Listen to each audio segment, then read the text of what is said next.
Hi there, and welcome to the Projects Distilled YouTube channel where we talk about all things project management. I am glad that you're here.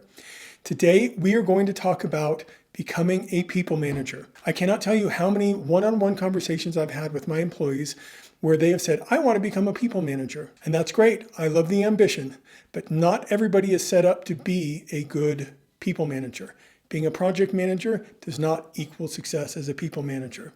It can. There are many traits that are transferable between the two. There's an adage out there that people join companies, but they leave managers. What does that mean? That means that they join a company because they're excited about the prospect of what that company is doing, but they leave because they have a bad manager. Now, that's not always the case, but it's the case enough times that if you want to become a people manager, you'd better be good at it. I'm going to talk about 6 things that can be a surprise to new managers, and these are things that you should consider before ever stepping foot on that journey. Let's dive in. Number 1, you don't have as much authority as you might expect. You may have the title of manager, but what can you really do in that first year? First of all, you may not have very much financial leeway.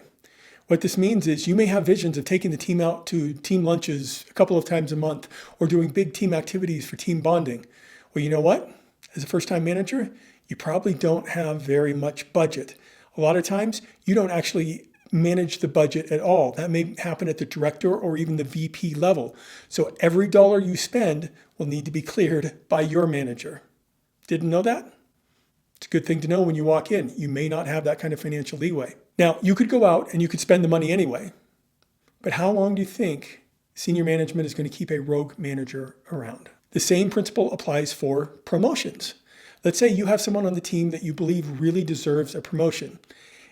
Most organizations don't really allow people to be promoted at any given time. There's a cycle for it, and you are bound by the rules of that promotion cycle. And B, you can recommend, you can advocate for, and you can do everything within your power to make that employee look good in the eyes of senior management, but the decision probably isn't going to be yours as to whether they get promoted. Those decisions typically take place at the director, VP, or above type of levels. So you as a manager can put in the name or names of people that you think deserve promotion, but you cannot guarantee that they will be promoted. Bet you didn't know that either. The same thing goes for raises. If an employee is doing a really good job and you want to see them get a raise, you're bound by the natural raise cycles that a company has, usually once a year. B, you can make recommendations. They may be overturned by the next layer, or 3-4 layers up in the organization. You don't always get that kind of authority when you become a manager. So think about that. Everyone thinks that managers have the authority to do whatever they want as it relates to financial matters and other things. Not the case. You're going to have some pretty big boundaries. Number 2, you need really thick skin. Managers need to be able to take criticism well. Managers are there to solve problems and remove roadblocks. So guess what managers are frequently given? Problems.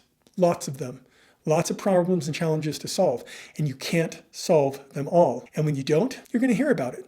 You may hear some criticism leveled your way about your management skills. Now, here's a harsh reality for someone who is just stepping into a management role for the first time. People don't like to report to first-time managers because they're unpredictable. You don't know what kind of a manager the person's going to be. But first-time managers already have it tough. Your employees are going to have you on kind of a probation period to see how good of a manager you really are. So one of the challenges there for you is to maintain positivity, maintain consistency, and win the hearts and minds of your employees. Number 3, you need to be able to have serious, difficult conversations with employees. Here's a real life scenario that happened to me. I remember going to work one morning thinking that it was going to be a morning just like any other. But I got in and I saw multiple messages from HR. I knew whatever it was not good, and I was right. Turns out that my employee the night before had damaged some company property, and it was on camera. And after I talked to HR, they sent me the footage so I could see it for myself. And there was my employee damaging company property. Now, to be fair, it could have been unintentional the way the whole thing kind of played out. And that is, of course, what the employee told me. But that doesn't change the fact that I had to have a very difficult conversation with that employee. I had to, number 1, tell them that they were going to pay for repairing the property if they ever did it again, that they would be fired immediately. Those instructions were given to me by HR. I had no leeway in that. That employee I had had problems with for other things, and eventually he ended up leaving the company to go do something else. But he was a highly paid senior program manager who had mostly respect from people around him. What an unexpected conversation I had to have with almost no warning and no preparation. Sometimes you walk into work and decisions are made above you that there are going to be layoffs or some other kind of employee action, or that benefits are cut and you need to talk to the employees about it. Sometimes you don't get much preparation before you have to deliver some very bad news to employees, and you have to be good at getting the message right. If you don't think you can deliver bad news, management may not be the role for you. You will also, I promise you this, have employees who want to get promoted who are not ready to be promoted. This happens all the time. Employees tend to have an inflated view of the contributions that they're making. That's a difficult conversation to have, to tell an employee that while they're doing a good job, they're not doing a good enough job to get a promotion. And you have to be delicate. If you just go out there and say you're not doing a good enough job, you're not getting a promotion, that's going to leave them with a bad taste in their mouth and they may exit. If you're too soft, they may not understand why they're not getting the promotion. So you've got to find that right balance, have a frank, direct, difficult conversation with that employee about what it will take. In the end, hopefully it will work out for everybody. Number 4, you need to be able to make difficult decisions. One of the more shocking things that a new manager may not realize, but will be called on to do, is to rank their employees' performance. Oftentimes organizations have some kind of an employee rating system, and each employee has to be put into a box or given a number or whatever that system or method is. Often where I work, it's a 9-box system where one axis of that 9-box grid is current performance. The other is potential. Now, if you have an employee who is not outputting a lot and doesn't have a lot of potential, that's kind of an easy thing. You know that you're going to have to take some kind of action against that employee to either manage them up into a better box or manage them out. What's hard is when you have an employee who is doing a pretty good job, so their performance is fine, but then their potential is also probably okay, but maybe they're at the end of what they can do. What do you do with them? An employee that stays in one of those boxes too long tends to get talked about by senior leadership, and everyone is expected to advance on that 9-box grid. And if you don't, you're up for discussion for potentially being let go. Now, not all companies are like that, but a lot of them are. So if you have been a colleague to the people that you're about to manage, putting those people into a box and ranking them can be kind of a difficult activity for you. But that's the job. That's the job of the manager. Another difficult decision that you might have to make is who to promote. You may be told that you can promote one person on your team, but you have multiple people that you think deserve that promotion. What do? Do you promote the early career, high potential person who's so far showing great output and doing well? Or the person who's been there and really contributed for the last 10 years, but it's not stellar and not really knocking it out of the park, but they're good, solid contributor? Who gets the promotion? That's a tough call. And you might lose either of those employees if you make the wrong decision. You might lose them even if you make the right decision. Number 5, you need to stand behind the company. What I mean by this is that the company may have policies and may make decisions that you don't 100% agree with. But as a manager, it is your job to represent the company to the employee and stand behind those policies. Let's go through an example that seems to be pretty relevant these days. Let's say that you're working for a company that is starting to revoke work from home privileges in an effort to get people back into the office. Now, you may love working from home. Your employees may love working from home. But if that policy comes in where you're expected to be in the office more days of the week than not, what are you going to do? Well, as a manager, you don't have a lot of leeway.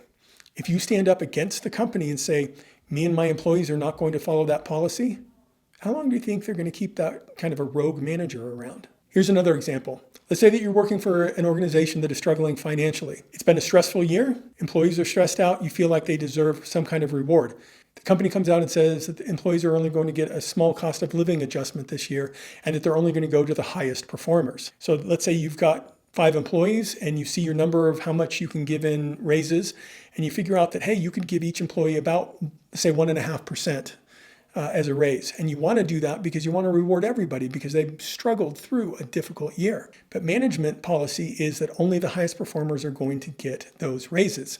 So that means that you're going to have to take away from a couple of your employees to give to your highest performing employees. That doesn't feel good. Those are not great conversations to have. who are you going to choose? Now, you could stand up against the policy and just say, you know what, this person gets 1.5, this person gets 1.5, and go down the line. But what happens when it hits your VP's desk? They're going to look at that and they're going to think two things. One, that you're a weak and idealistic manager that doesn't have a good sense of what's really going on. Two, they're going to change it and just pick the employees that they think are the highest performers. So it's in your best interest to pick those highest performers and just gird down and have those difficult conversations with your employees. Those are difficult decisions to make, who gets what and who doesn't, but that's the job manager. Hope you're ready for it. Okay, so here's our final talking point. Number 6, being a good manager takes time. And it takes time away from other work that you might want to do more. So most managers don't have the luxury of just managing people. They also have their own work that they have to get done. And sometimes that work is a lot, and sometimes that work is stressful. And sometimes employees have needs that pop up while you're trying to get something else done. That can be discouraging, that can be distracting, and you can actually come to resent your employees for taking so much of your time. Too bad. That's the job. You signed up to be a manager. Employees deserve to have their manager's time. And if you're not prepared to give it, even if that means that you're going to have to work later into the evening doing your own personal work, that is the reality of a manager's life. Now, there are a lot of other aspects to being a good manager, but these are the ones that I thought most people who want to be managers don't fully understand. They don't get what the job is. It comes as a surprise, or they minimize how hard they think that some of these things are. They can be really difficult.